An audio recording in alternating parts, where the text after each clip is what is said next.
Sesungguhnya harta, dinar, dirham, uang di mana-mana selalu bikin hebat orang yang memilikinya. Coba lihat, orang yang punya duit sama yang enggak punya duit, jangan gaya hidupnya, gaya jalannya aja lain. Wahia lisanun liman arada fasahatan, wahia silahun liman arada qitala. Uang adalah senjata yang paling ampuh bagi orang yang mau pergi.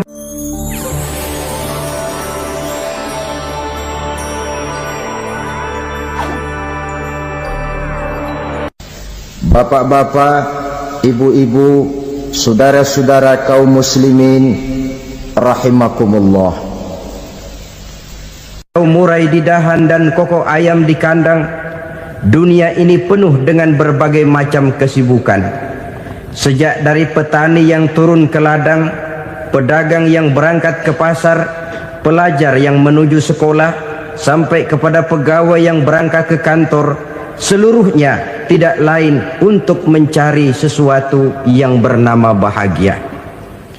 Setiap orang menginginkan kebahagiaan, dan tidak seorang pun menginginkan kesengsaraan dalam kehidupan ini. Namun nyatanya tidak setiap orang yang ingin bahagia mengetahui jalan yang harus ditempuhnya untuk sampai kepada kebahagiaan itu.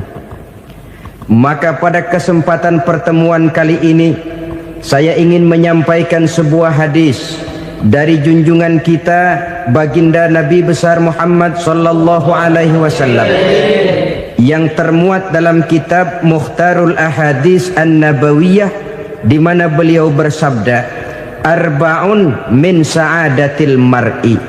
Ada 4 perkara yang merupakan tanda dari orang bahagia. Saya mau tanya, di antara saudara-saudara yang hadir di sini, apa ada yang kepengen jadi orang sengsara? Ya. Seluruhnya tentu ingin mendapatkan kebahagiaan. Maka menurut resep dari Nabi kita, tanda orang bahagia itu 4. Jadi kalau saudara ingin bahagia, harus mempunyai 4 perkara ini. Yang pertama, orang bahagia itu kata Nabi, darun wasi'un. Punya rumah biar bagus asal gede. Enak ngaturnya. Daripada sudah punya rumah kecil, adanya di pinggir kali, gubuk, kalau hujan bocor, miring lagi, kiamat. Loh, kalau gitu Islam materialis dong. Hadis ini boleh diartikan dengan makna hakiki, arti yang sebenarnya. Boleh diartikan dengan makna majazi, arti kiasan. Kalau dia diartikan dengan arti kias, maka yang dimaksud darun wasi'un ay qalbun wasi'un. Rumah yang luas tidak lain daripada hati yang lapang. Karena di situ kunci kebahagiaan yang sebenarnya. Walaupun kita cuma tinggal di petak berukuran 2 kali 3 meter, kalau hati kita luas-luas rasanya rumah itu. Tapi biar rumah kita halamannya saja puluhan ribu hektar, ada kolam renangnya, kamar tidurnya tidak lagi terhitung. Kalau hati yang menempati rumah itu sempit, maka akan terasa sempit jugalah rumah itu. Tempat bergantungnya tidak lain adalah hati. Marilah kita mencoba melihat berbagai pandangan orang tentang bahagia ini.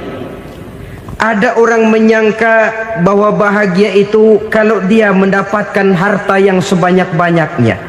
Siapa yang banyak harta, dialah raja. Apa yang dia mau, seluruhnya bisa dibeli. Keamanannya, dia bisa menyewa petugas. Seluruh fasilitas untuk menyenangkan kehidupannya bisa dibeli. Pendeknya, hartalah segala-galanya dalam kehidupan.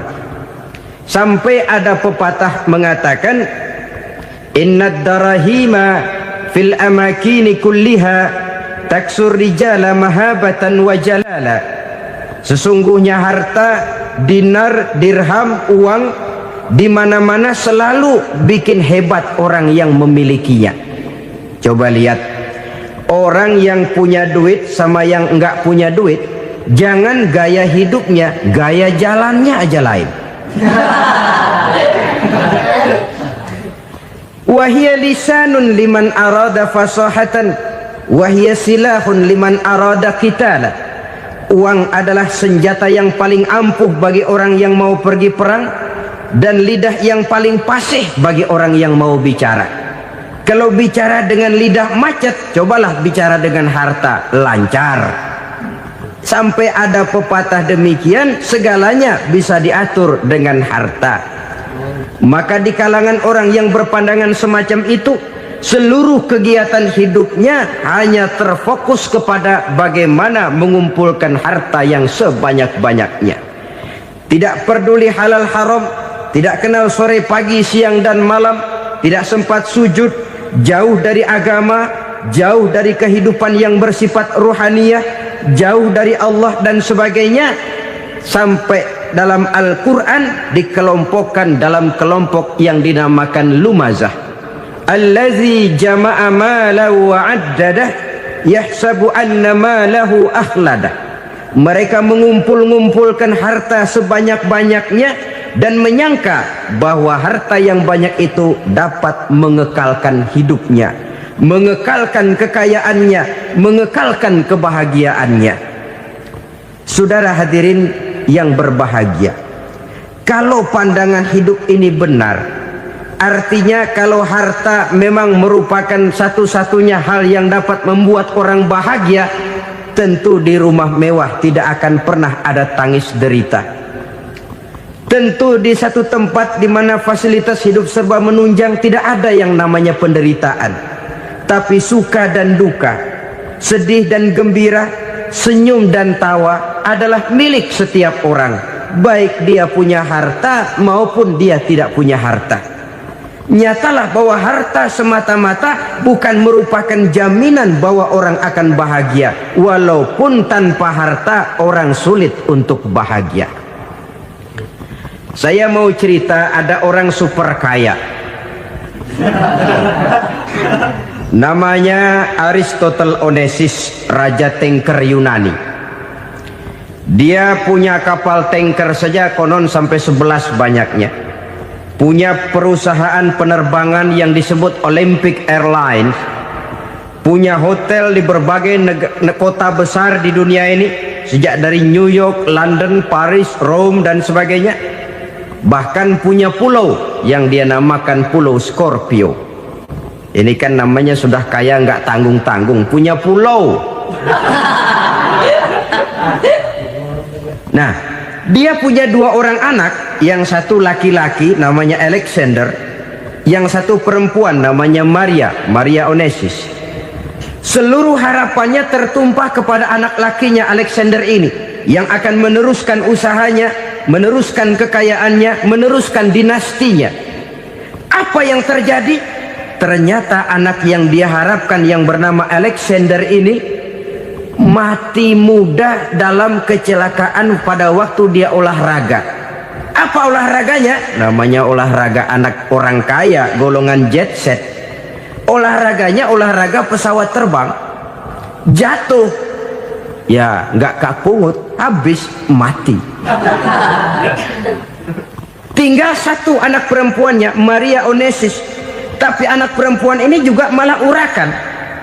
Terakhir dia pacaran, bahkan kemudian kawin sama orang Rusia. Rupanya Aristotle Onesimus ini broken. Kekayaannya yang berlimpah ruah, perusahaannya yang begitu banyak, siapa yang akan meneruskan? Siapa yang akan menggantikan? Sampai kemudian dia mengurung diri di Pulau Scorpio dan mati di sana secara mengenaskan.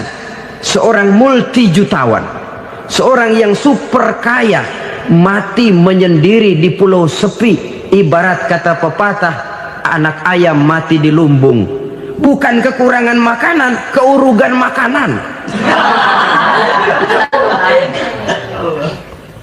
Begitu kehidupan Aristotle Onesimus. Dan banyak orang-orang yang sudah demikian kaya sampai dibingungkan oleh kekayaannya sendiri. Telusurilah kehidupan David Rockefeller misalnya, Henry Ford misalnya, Adnan Khashoggi misalnya.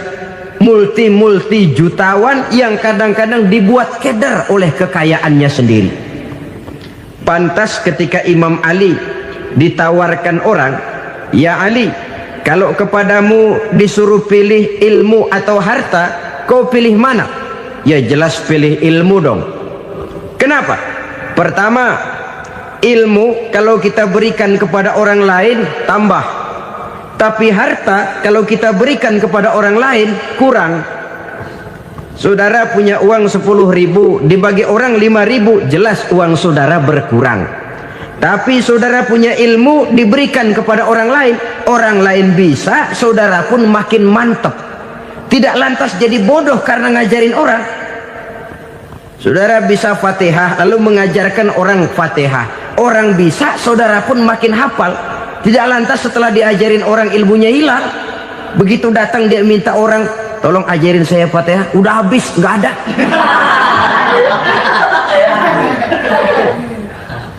Yang kedua kata Imam Ali, ilmu menjaga kita. Kalau harta kita yang harus jaga. Makin banyak ilmu makin terpelihara diri seharusnya. Tetapi makin banyak harta makin bingung kita jaganya. Sampai kadang-kadang kalau perlu seluruh keliling rumah dipasangi alarm. Belum cukup disewakan anjing besar-besar, pasang di depan pintu, awas anjing galak. Masih belum cukup juga cari centeng tukang-tukang kepruk jaga rumah. Masih terasa belum aman, padahal rumahnya dikelilingi tembok besar. Di balik tembok ada pintu-pintunya tebal. Di balik pintu itu terbuka masuk kamar, kamar pun ada pintunya, pintunya pun kuat. Masuk ke dalam kamar ada lemari, lemarinya pun pintunya kuat, dikunci, kuncinya pun kuat. Tapi terhadap seluruhnya yang timbul cuma sekedar was-was saja. Kesimpulannya sekali lagi, tanpa harta orang memang sulit untuk bahagia.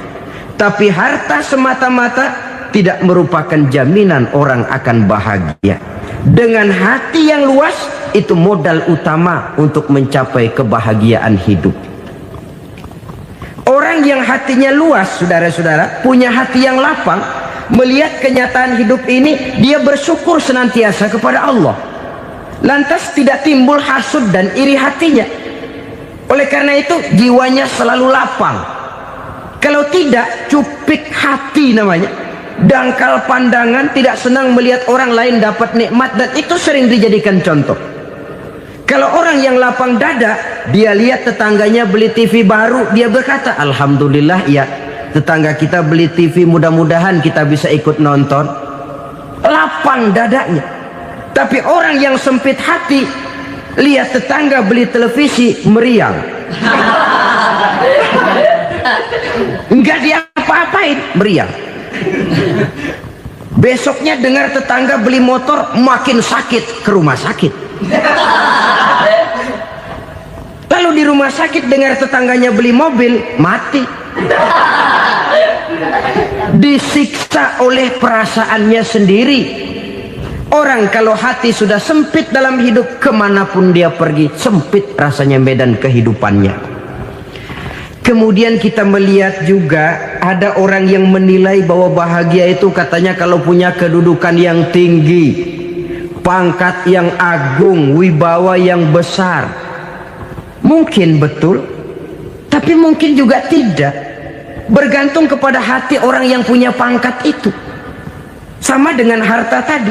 Harta akan membawa bahagia kalau dia jatuh ke tangan orang yang berhati lapang. Tapi harta akan jadi bencana kalau jatuh ke tangan hati orang yang sempit. Pangkat akan membawa bahaya kalau jatuh di tangan hati orang yang sempit. Lebih dari itu, kenyataan mengajarkan kepada kita bahwa ternyata pangkat dan jabatan tidak selamanya memberikan kebahagiaan dalam kehidupan. Bahkan resikonya kelewat besar. Beberapa bukti kita bisa ambil dari para pemimpin dunia yang menjadi korban lantaran pangkat dan jabatan yang disandangnya. Saudara ingat Presiden Abraham Lincoln dan John Kennedy dari Amerika? Dibunuh orang. Park Chung-hee dari Korea Selatan Ziaur Rahman dari Bangladesh, Anwar Sadat dari Mesir, terakhir Indira Gandhi dari India, menjadi korban dari pangkat dan jabatan yang disandangnya dari orang-orang yang tidak senang dia memegang jabatan itu. Dia akan mudah mengundang bencana, sehingga pantas kalau seorang presiden terkemuka Amerika, Harry Truman namanya, dia mengatakan jabatan presiden itu, kata dia, seperti orang nunggang macan, naik macan, harus kita taiki, kalau enggak dia bakal nerekam kita, ngeri katanya. Adapun orang yang hatinya lapang, kalau dia menerima pangkat dan jabatan, dianggapnya itu satu kesempatan untuk berbuat baik. Tapi orang yang berhati sempit, menerima pangkat dan jabatan, bukan kadang-kadang menerima, malah berusaha setengah mati mencapai dengan segala cara. Kalau perlu jilat atas, jilat atas. Jadi golongan sumuhun dawu. Jadi kelompok kulon nuwun, yes sir, yang kerjanya cuma oke bos. Kalau perlu jilat atas, jilat atas. Kalau perlu injak yang bawah, injak yang bawah.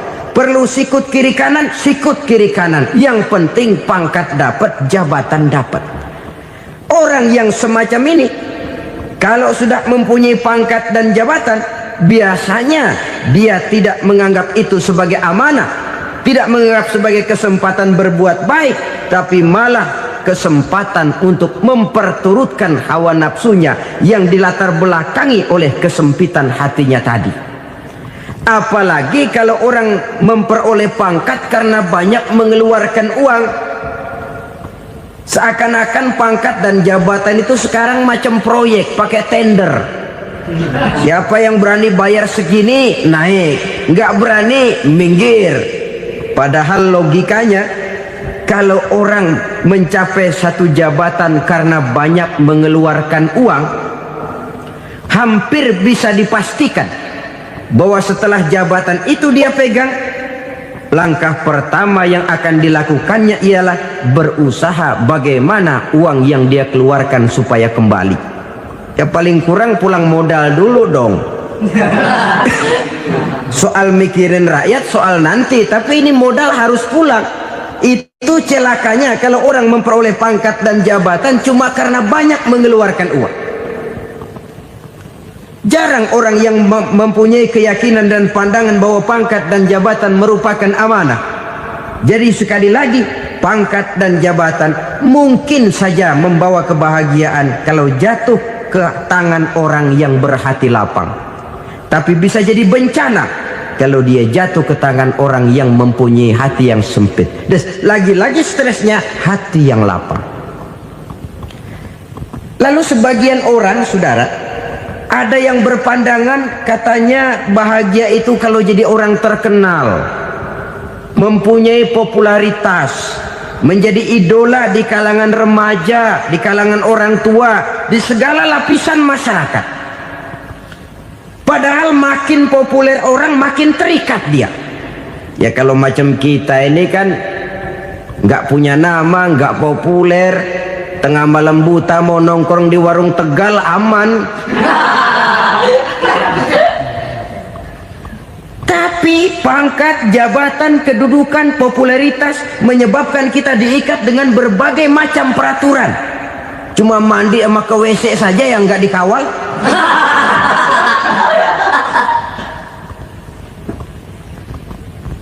Benarkah popularitas, ketenaran membawa kebahagiaan? Mungkin ya, tapi mungkin juga tidak. Kenapa? Banyak orang-orang populer yang mengakhiri hidupnya secara tragis. Kita ambil beberapa nama. Di Amerika tahun 60-an ada bintang seksi paling terkenal yang dijuluki seks bom, bom seks. Sampai sekarang jadi legenda, namanya Marilyn Monroe. Singkatan doublenya itu inisialnya MM, Marilyn Monroe. Terkenal top sampai dia mati tahun 62, namanya sekarang masih saja dibicarakan orang. Kenapa dia bunuh diri? Tidak punya hartakah dia? Banyak. Kurang populerkah dia? Seluruh dunia mengenalnya.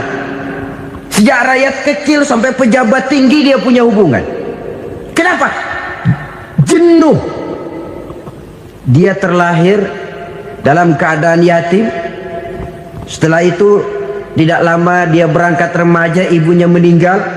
Pindah dari wanita asuh ke wanita asuh sampai 12 orang ibu angkatnya. Dan kekecewaan yang paling parah, setiap laki-laki yang dekat dengannya hanya seperti kapal berlabuh. Datang dan pergi silih berganti, padahal dia merindukan seseorang yang bisa melindungi hidupnya. Dia rindukan itu dan dia tidak pernah menemukan. Itu yang akhirnya menyebabkan dia minum pil tidur kelewat dosis, minum obat tidur kebanyakan, ya tidur terus sampai sekarang.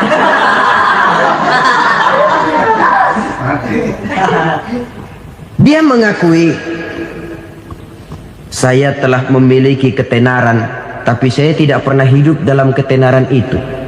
Saya pandai main sandiwara, tapi saya ingin hidup dalam alam yang real sebagaimana umumnya orang. Itu yang dia rindukan. Menyusul jejak yang namanya Marilyn Monroe ini, Billie Holiday, saudara kenal tentu. Di rumah sakit dirawat. Dia juga minum obat overdosis, mati lagi. Jimi Hendrix minum obat tidur overdosis kelewat batas, mati lagi.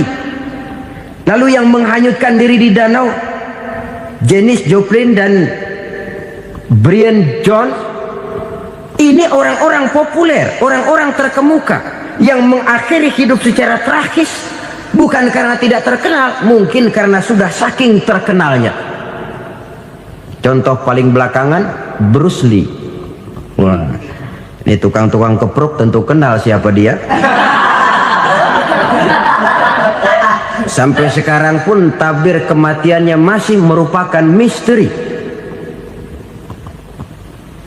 Dan yang masih hidup juga menunjukkan gejala yang aneh.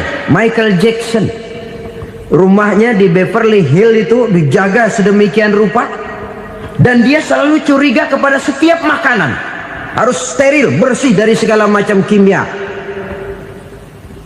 Kemana dia pergi, itu tukang-tukang kepruk sudah selalu menjaga dan mengawal, dan dia seakan takut menunjukkan mukanya yang asli. Hingga kalau tampil ke tengah di luar show, dia kadang memakai pakaian yang tidak menunjukkan dia yang sebenarnya, takut dikenali orang.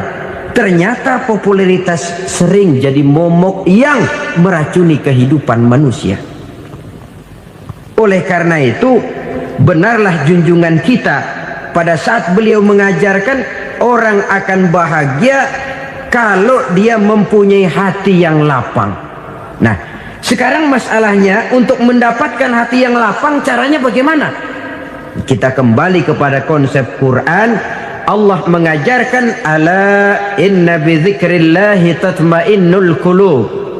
Ketahuilah bahwa dengan banyak mengingat Allah, hati akan tenang, jiwa akan lapang.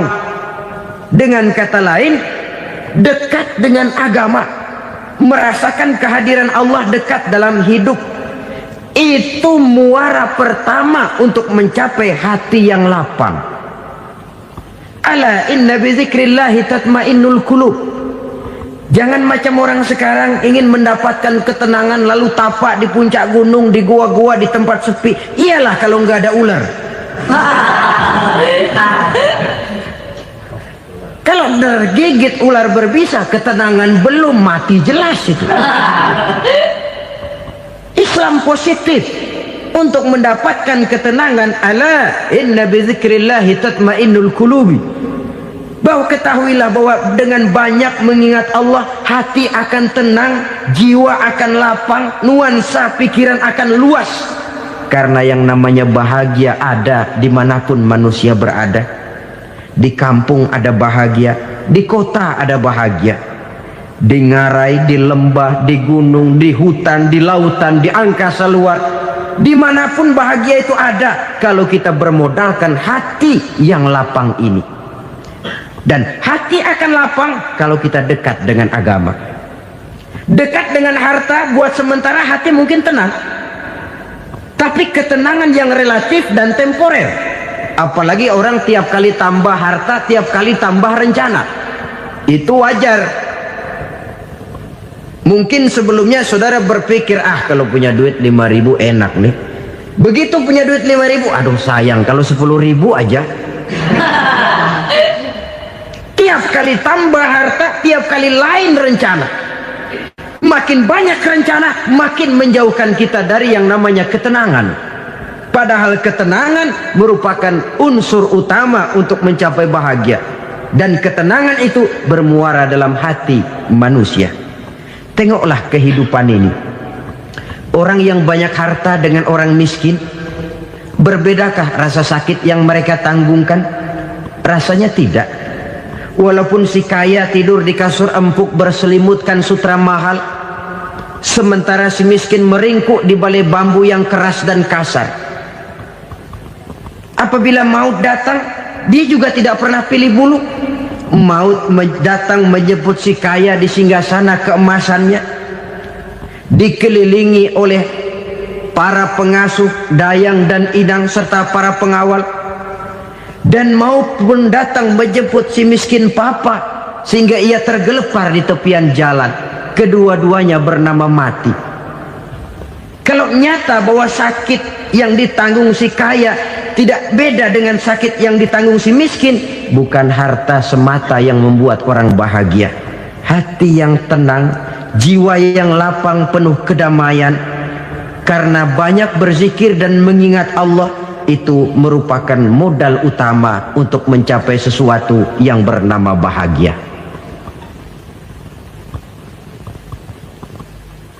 Saudara hadirin yang saya hormati, inilah yang pertama dari 4 ciri yang digambarkan oleh Nabi tentang tanda-tanda orang bahagia.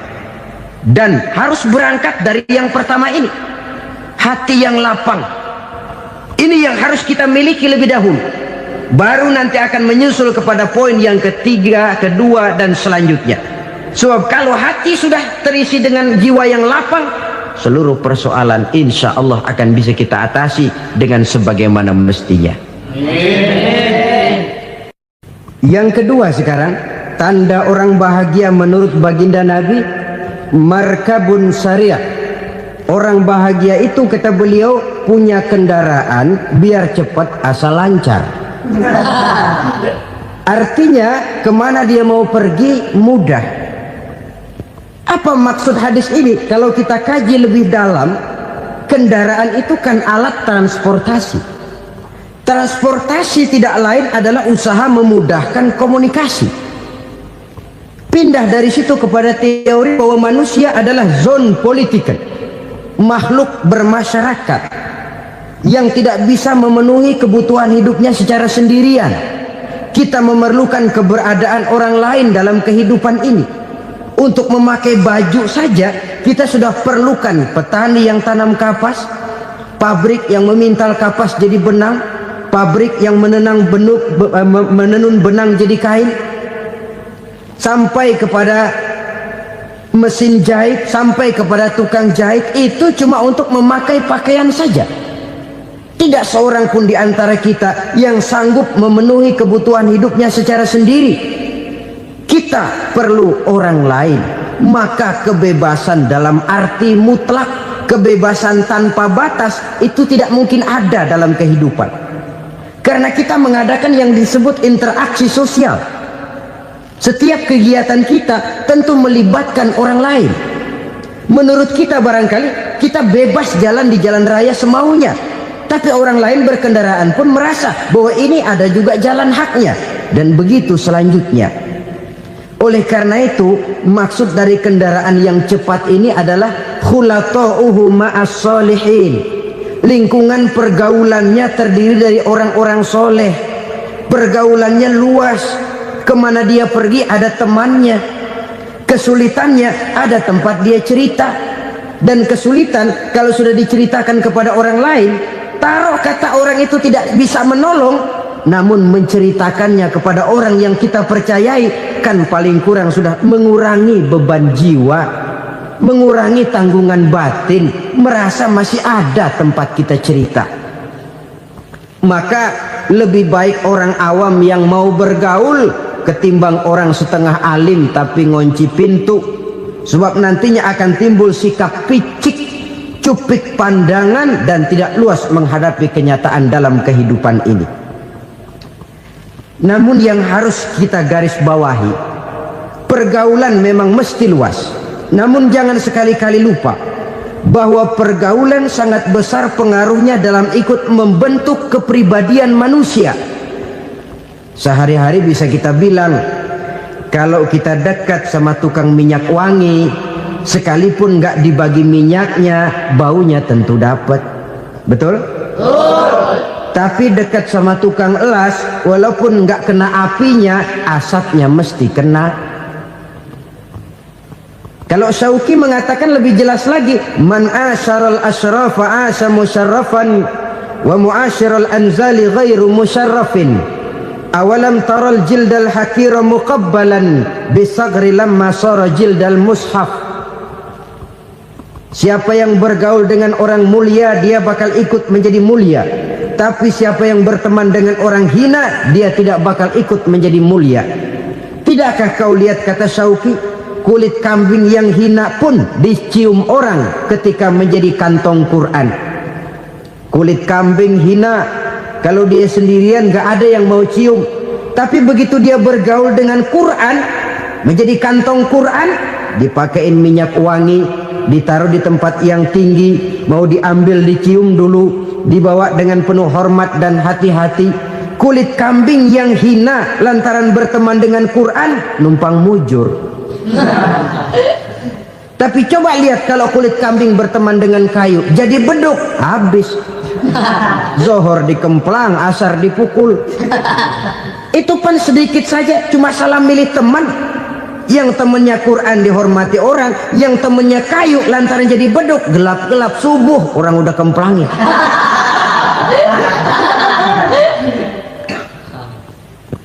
Maka terutama kepada adik-adik remaja yang masih mencari identitas diri, yang ibarat kaset masih kaset kosong, mudah diisi oleh apapun, pandai-pandailah memilih teman dalam bergaul.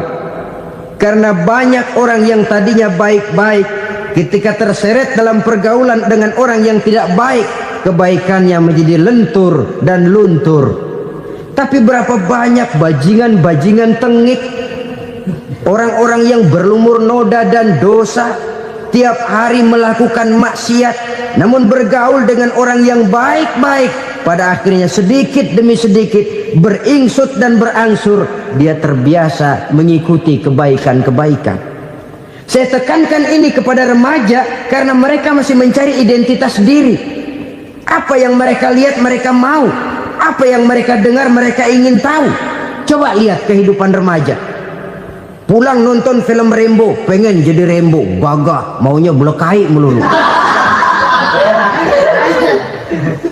Pulang nonton film Superman, pengen bisa terbang. Pulang nonton India, nyanyi melulu. Wajar, mereka masih mencari identitas diri. Saya ini sebenarnya siapa? Lingkungan, pergaulan akan membentuk itu. Karena itu pandai-pandailah bergaul, karena ia sangat besar pengaruhnya dalam ikut membentuk kepribadian manusia. Apalagi sifat yang jelek lebih cepat menularnya ketimbang sifat yang baik. Sifat yang baik, watak yang soleh itu lambat sekali untuk menular. Tapi yang tidak baik, kan prosesnya mah kalau remaja biasanya mula-mula dengar. Karena dengar lalu pengen tahu. Karena pengen tahu lalu ngeliatin. Begitu ngeliatin kan pengen nyobain. Setelah nyobain ketagihan. Nah, ini prosesnya. Yang namanya ganja, morfin, narkotik, awalnya kan begitu. Mula-mula dengar, katanya kalau sudah fly to the sky, sudah melayang ke langit, katanya disitulah puncak kebahagiaan. Mulanya cuma dengar. Karena dengar pengen tahu. Karena pengen tahu lalu ngeliat, kumpul sama orang yang suka ngeganja. Setelah ngeliat Nah, pengen ngerasain. Begitu ngerasain, enak juga. Ketagihan. Kalau sudah ketagihan jadi penyakit kronis, bisa merembet kepada yang lain. Iya, kalau orang tuanya mampu untuk beli morfin, beli ganja. Kalau tidak, kan pikirannya ngayap. Jemuran siapa ya gue sabet. Timbullah perbuatan-perbuatan negatif yang bermula dari salah pergaulan. Apalagi buat adik-adik remaja yang tinggal di kota-kota besar, yang pengaruh budaya, pengaruh kesenian, pengaruh struktur kehidupan yang nampak makin individualistis, di mana persaingan tajam, tensi ekonomi tinggi, orang mudah mengalami stres. Pandai-pandailah dalam bergaul, sekali lagi, karena ia sangat besar pengaruhnya dalam ikut membentuk kepribadian manusia. Orang bahagia punya kendaraan yang cepat, artinya punya pergaulan yang luas, dan lingkungan pergaulannya terdiri dari orang-orang yang soleh. Kemana dia pergi, ada teman. Kesulitannya, ada tempat dia cerita. Tapi kalau sudah menyendiri, hidup sendiri, kesulitan dipikiri sendiri, bisa mati belum waktunya. Tidak ada tempat berbagi rasa, tidak ada tempat bercerita, tidak ada tempat mengurangi beban dalam kehidupan. Pantas betul kalau Islam sangat menggalakkan dan menganjurkan orang kalau sudah sampai waktunya itu untuk melangsungkan nikah. Kata Nabi, ya ma'syaras syabab man istata'a minkumul ba'at falyatazawwaj. Hai para pemuda, kalau sudah mampu memberi nafkah, kawinlah, nikahlah kamu. Kenapa? Sudah ada teman hidup, tempat berbagi rasa. Kesulitan kalau ada tempat cerita akan lebih ringan ketimbang kita telan sendiri, walaupun bobot kesulitannya sama beratnya. Saudara-saudara kaum muslimin rahimakumullah, inilah ciri yang kedua, punya kendaraan biar cepat asal lancar. Kemana kita mau pergi gampang. Dengan kata lain, setelah hati yang luas, pergaulan yang luas. Dua. Yang ketiga sekarang, tanda orang bahagia itu menurut Nabi, misbahun mudhi'un, punya lampu yang terang. Oh, itu enggak problem. Sekarang sudah zamannya listrik masuk desa, Pak. Lampu sudah terang semua. Betul, kalau itu yang dimaksud. Tapi tidak cuma itu. Karena lampu yang dimaksud di sini, lampu yang akan menerangi seluruh perjalanan hidup. Dan perjalanan hidup itu sudah dimulai sejak kita terlahir ke alam ini, sampai masuk ke alam barzah, kumpul di padang mahsyar, sampai ke akhirat. Lampu yang menerangi itu yang diperlukan. Kalau lampu, katakanlah yang paling top sekarang kan lampu jenis Mercury. Taruhlah itu di rumah kita, dia cuma menerangi rumah kita, menerangi hati pun tidak sanggup. Bila kita masuk ke alam barzah, alam kubur, sanggupkah si Mercury yang begitu terang menerangi alam barzah kita?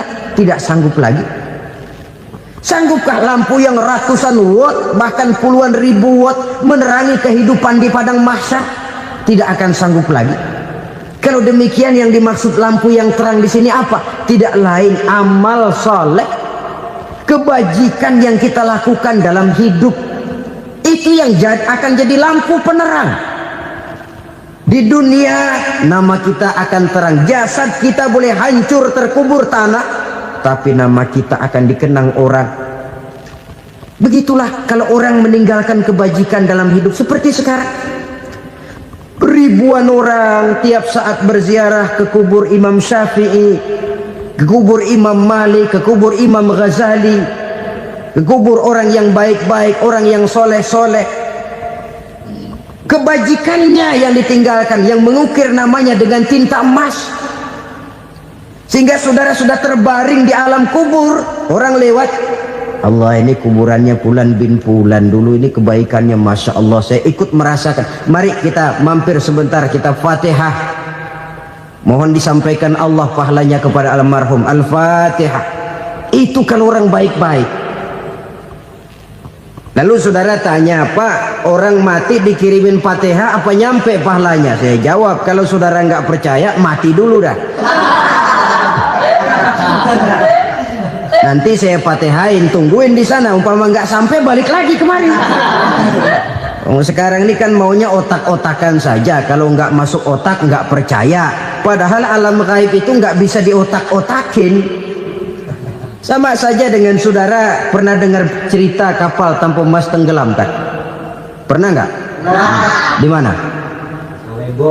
Ya, di laut Masalembo. Begitu ketampo emas tenggelam, ratusan penumpang itu terjun ke laut, dipermainkan gelombang, berjuang menghadapi maut itu. Orang lagi timbul tenggelam di lautan, dihantam ombak, kita tengokin pakai helikopter. Pak, lagi timbul tenggelam ya? Iya, tolongin. Jangan khawatir Pak, nih saya kirim intan Pak, harganya 10 juta. Kira-kira orang yang timbul tenggelam di laut seneng nggak? Ya. Kan mahal toh intan 10 juta. Kenapa dia nggak senang? Karena intan 10 juta dalam kondisi seperti itu tidak sanggup menyelamatkan dia. Dia akan girang kalau dikirimin ban mobil bekas, dikirimin papan terentang atau bambu. Intan yang 10 juta dia nggak girang. Ban mobil bekas yang 1000 perak, tuh pegang, itu yang dia girang betul. Inilah sebabnya Nabi berkata, mal mayyitu fi qabrihi illa kal ghariqil mutaghawwis. Orang yang meninggal di alam kuburnya seperti orang timbul tenggelam di lautan. Yantaziru da'watan min ahli, menunggu doa dari keluarganya yang masih hidup. Duh, bapak saya sudah meninggal, saya sayang benar sama dia. Kirimin kulkas ke kuburannya Itu sama saja dengan tadi orang tenggelam di lautan dikirimi intan yang harganya 10 juta, ndak sampai. Begitulah kalau kebajikan yang kita tinggalkan dalam hidup, sudah mati pun kubur kita masih diziarahi orang. Tapi kalau jahat yang kita tinggalkan, boro-boro lah orang mau doa lewat dekat kuburan kita juga serem. Tuh bajingan no, dulu mati dipendem di situ tuh. Jangan lewat situ, ntar kesurupan, jangan. Lewat saja orang ngeri. Konon lagi membacakan Fatihah dan mengirimkan doa. Hidup pada hakikatnya adalah kesempatan untuk berbuat baik. Maka sekali kesempatan itu diberikan, manfaatkan dengan sebaiknya. Sebab kesempatan kedua tidak akan pernah ada. Kesempatan berbuat baik di sini, di akhirat sudah pembalasan namanya. Sekali kesempatan itu dicabut, dia tidak akan pernah dikembalikan lagi. Kata Iqbal, hidup tidak mundur ke belakang, Bung. Berhenti diinjak orang, mundur hancur. Tidak ada kata mundur dalam hidup ini. Berhenti diinjak orang, mundur kecebur.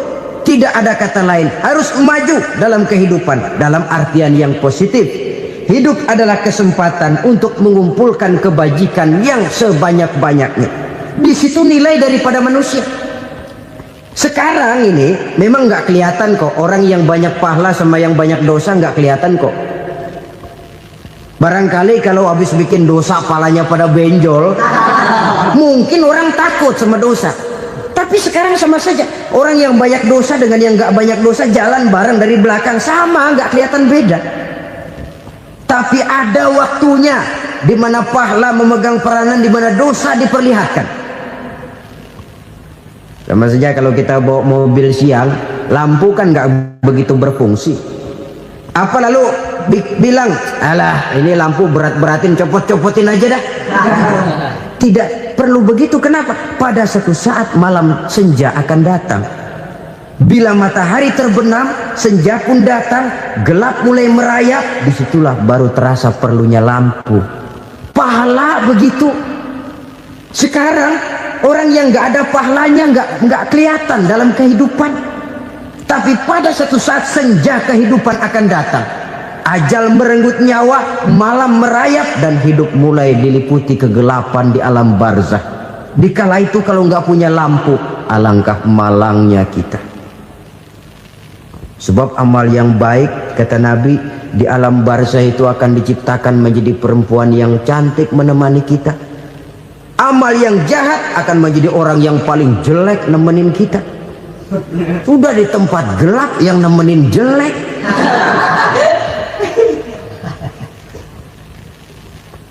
Kaum muslimin rahimakumullah. Kalau demikian masalahnya, tergantunglah kita pandai memanfaatkan waktu. Al-waktu kasayf. Waktu itu cepat sekali. Yang namanya waktu itu tahu-tahu udah tahun 87, tahu-tahu udah begitu, tahu-tahu yang kemarin anak-anak sekarang udah pada punya anak. Tahu-tahu saja itu. Begitu cepat waktu berlalu. Kalau tidaklah pandai kita memanfaatkannya, akan rugi kita. Nabi bersabda, man kana yaumuhu khairun min amsihi fahuwa rabih. Barang siapa yang hari ini lebih baik daripada hari kemarin, itu orang untung. Hari ini lebih baik daripada kemarin. Bulan ini lebih baik dari bulan kemarin. Tahun ini lebih baik dari tahun kemarin. Itu orang yang beruntung. Tahun kemarin sembahyangnya maghrib doang, sekarang udah tambah isya. Tahun kemarin cuman Idul Fitri aja ngancem bener, sekarang udah tambah Jumat, lalu tambah lagi maghrib, tambah lagi isya, dan selanjutnya. Hari ini lebih baik daripada kemarin, itu orang yang beruntung. Wa man kana yaumuhu mislu amsihi fahuwa khasir. Lalu barang siapa yang hari ini sama saja dengan hari kemarin, itu orang rugi. Hari ini sama dengan kemarin, rugi itu. Bulan ini begitu, bulan kemarin begitu, tahun ini begitu, tahun lalu juga begitu. Rugi itu orang. Rugi apa? Rugi umur. Umur tambah, amalan gak pernah tambah. Dan saya pikir lebih merupakan azab ketimbang nikmat kalau orang dikasih panjang umur cuma untuk numpuk dosa. Mending mana? Panjang umur banyak dosa sama pendek umur dikit dosa? Mending mana? Mending mana? Ya, paling mending tentu panjang umur banyak pahala. Tapi kalau tidak, sekali lagi, lebih merupakan azab ketimbang nikmat kalau orang diberikan panjang umur tapi cuma untuk sekedar menumpuk dosa. Kehilangan kesadaran bahwa dunia bukan terminal akhir dari satu perjalanan. Dia cuma halte di mana kita berhenti sebentar untuk menuju kepada terminal yang hakiki. Saudara-saudara kaum muslimin rahimakumullah. Inilah lampu yang akan menerangi kehidupan. Amal yang kita lakukan di dalam kehidupan. Jadi yang dimaksud dengan lampu yang terang, kebajikan yang kita kerjakan dalam hidup. Nah, setiap orang di awal tadi saya bilang ingin bahagia. Bahagia itu kan hakikatnya kumpulan senang dan selamat. Senang, selamat. Apa bedanya? Senang tapi tidak selamat, nggak bahagia. Selamat tapi nggak senang, nggak bahagia orang. Contoh, kalau orang korupsi, duitnya banyak, senang dia, tapi keselamatannya. Ada tentara baris di samping rumahnya udah bingung, padahal tentara latihan. Tentara cuma latihan, dia bingung. Senang, tapi karena keselamatannya tidak terjamin, dia tidak bahagia. Sebaliknya pegawai negeri jujur benar, cuma segaji-gajinya, selamat nggak korupsi, tapi melarat, ya nggak bahagia juga, kurang senang. Kesenangan dan keselamatan untuk dunia saja, ya sekali lagi, kalau cuma sekedar untuk dunia saja, bisa dibeli pakai uang. Bisa dibeli pakai uang. Saudara ingin selamat, bisa dibeli pakai uang. Saudara ingin senang, bisa dibeli dengan uang. Tapi setelah mati, masuk ke alam barzah, habis kekuasaan uang. Nggak bisa lagi beli keselamatan pakai uang. Tidak mungkin lagi membeli kesenangan dengan uang. Di situ pahala yang megang peranan. Makin banyak pahala, makin banyak saham untuk membeli kesenangan dan keselamatan, untuk memperoleh yang namanya bahagia. Dan jangan lupa loh, di alam barzah kita nggak sebentar, menunggu datangnya kiamat. Loh iya, kalau kita begitu dikuburin terus kiamat datang, untung. Tapi kalau masih harus 1000, 2000, puluhan ribu tahun yang akan datang dalam satu penantian yang begitu lama, tanpa saham untuk memperoleh kebahagiaan. Satu kemalangan yang tidak ada pernah putus-putusnya. Janganlah tergelincir oleh kebahagiaan sebentar yang menipu dengan mengorbankan kebahagiaan hakiki yang berjangka panjang. Apa artinya senyum sejenak kalau harus ditebus dengan tangis seumur hidup? Biarlah kita minum jamu, pahit memang, getir memang, tapi kan besok badan sehat. Daripada sekarang minum sirup, manis memang, enak memang, tapi bibir pada jontor besoknya. Sirawan, batuk, nggak karu-karuan. Banyak orang tertipu oleh kesenangan yang sebentar. Padahal laisa kullu ma yalma'u zahaban. Belum tentu semua yang berkilat itu emas. Belum tentu semua yang gemerlap itu intan. Karena itu marilah manfaatkan kesempatan yang diberikan Allah ini untuk mengumpulkan kebajikan yang sebanyak-banyaknya. Yang terakhir sekarang, yang keempat, tanda orang bahagia kata Nabi. Zaujatun salihah. Orang bahagia itu tanda yang keempat kata Nabi, punya istri biar cakep asal taat. Sudah surga itu sudah. Cakep taat. Istri kayak gitu, kalau belum mati jangan dikuburin dulu itu. Sudah cakep taat lagi. Tapi kadang-kadang enggak, udah jelek ngadat melulu. Apa yang mau dipilih? Sebab itu Quran mengatakan istri pakaian untuk suami, suami pakaian untuk istri. Kenapa suami istri diibaratkan pakaian? Alangkah tingginya gaya bahasa Quran ini. Suami istri teman hidup, hidup perjalanan panjang. Sejak kita dalam rahim sudah ada hidup kan di sini. Sampai ke alam dunia, masuk ke alam barzah, kumpul di padang mahsyar, sampai menuju akhirat, itu perjalanan hidup.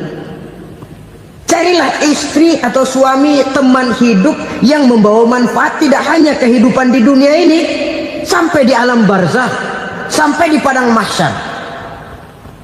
Suaminya mungkin meninggal lebih dulu atau istrinya mungkin meninggal lebih dulu, tapi suami atau istri yang masih hidup berbuat kebajikan. Suami saya meninggal, ada hartanya, saya sedekahkan, niat pahala untuk almarhum suami saya. Ini teman hidup, tidak dibatasi dan tidak bisa dipisahkan oleh maut sekalipun.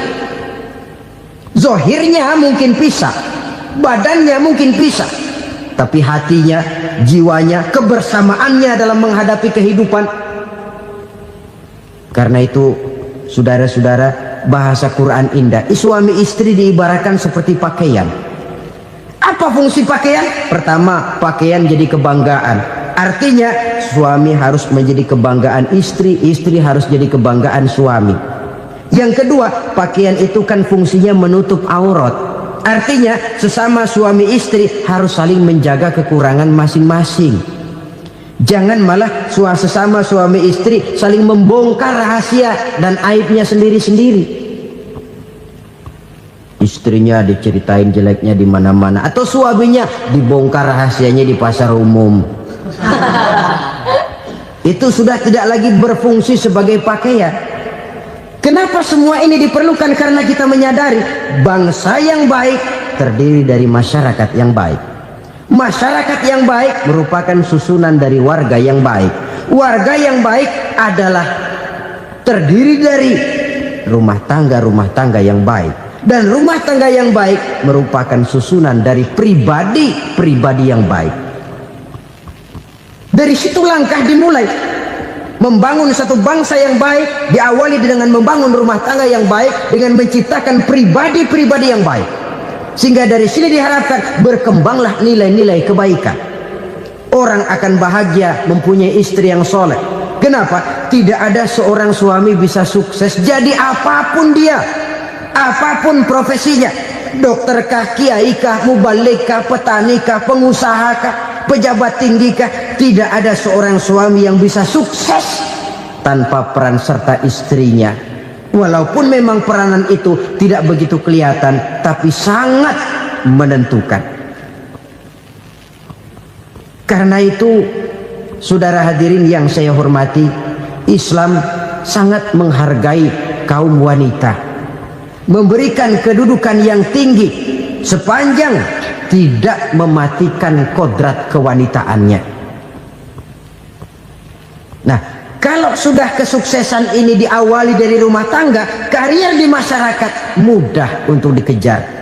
Tapi keberantakan di rumah tangga merupakan kegagalan pertama di tempat lain. Sesungguhnya harta, dinar, dirham, uang di mana-mana selalu bikin hebat orang yang memilikinya. Coba lihat, orang yang punya duit sama yang enggak punya duit, jangan gaya hidupnya, gaya jalannya aja lain. Wahia lisanun liman arada fasahatan, wahia silahun liman arada qitala. Uang adalah senjata yang paling ampuh bagi orang yang mau pergi.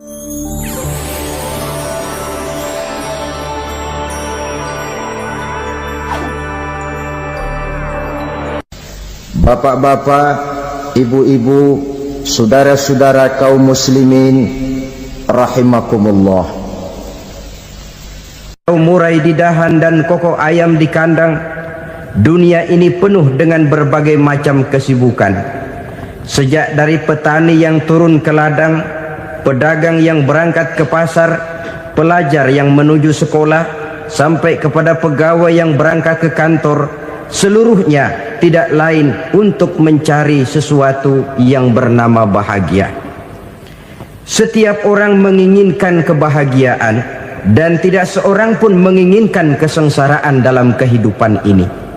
Namun nyatanya tidak setiap orang yang ingin bahagia mengetahui jalan yang harus ditempuhnya untuk sampai kepada kebahagiaan itu. Maka pada kesempatan pertemuan kali ini, saya ingin menyampaikan sebuah hadis dari junjungan kita baginda Nabi besar Muhammad sallallahu alaihi wasallam yang termuat dalam kitab Mukhtarul Ahadits An-Nabawiyah, di mana beliau bersabda, arba'un min sa'adatil mar'i. Ada 4 perkara yang merupakan tanda dari orang bahagia. Saya mau tanya, di antara saudara-saudara yang hadir di sini, apa ada yang kepengen jadi orang sengsara? Ya. Seluruhnya tentu ingin mendapatkan kebahagiaan.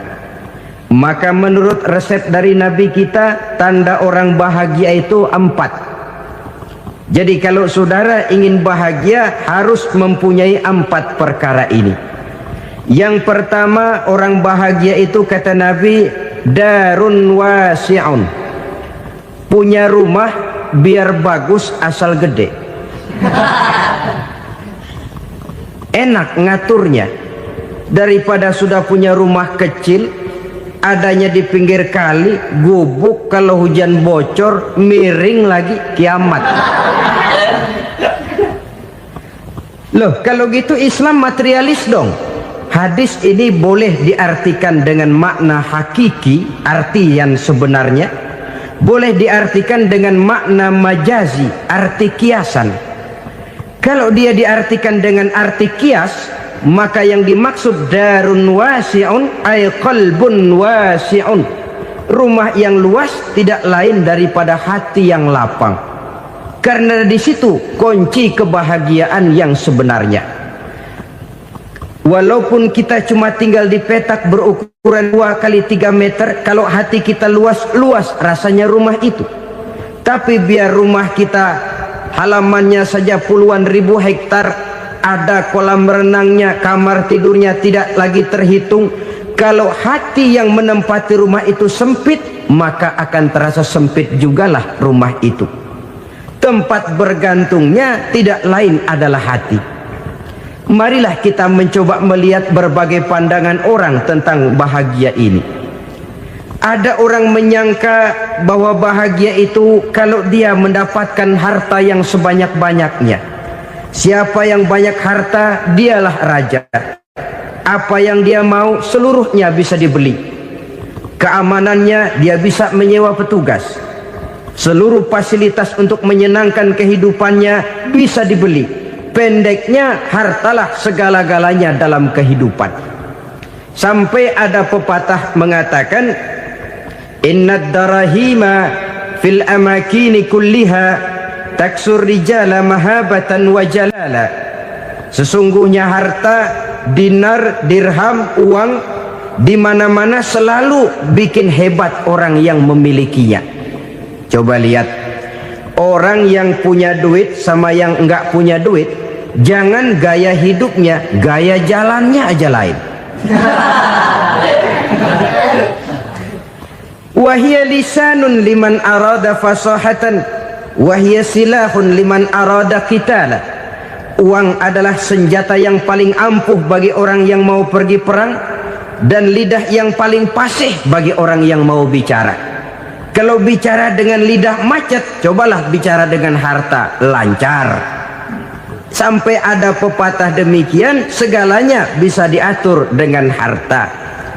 Maka di kalangan orang yang berpandangan semacam itu, seluruh kegiatan hidupnya hanya terfokus kepada bagaimana mengumpulkan harta yang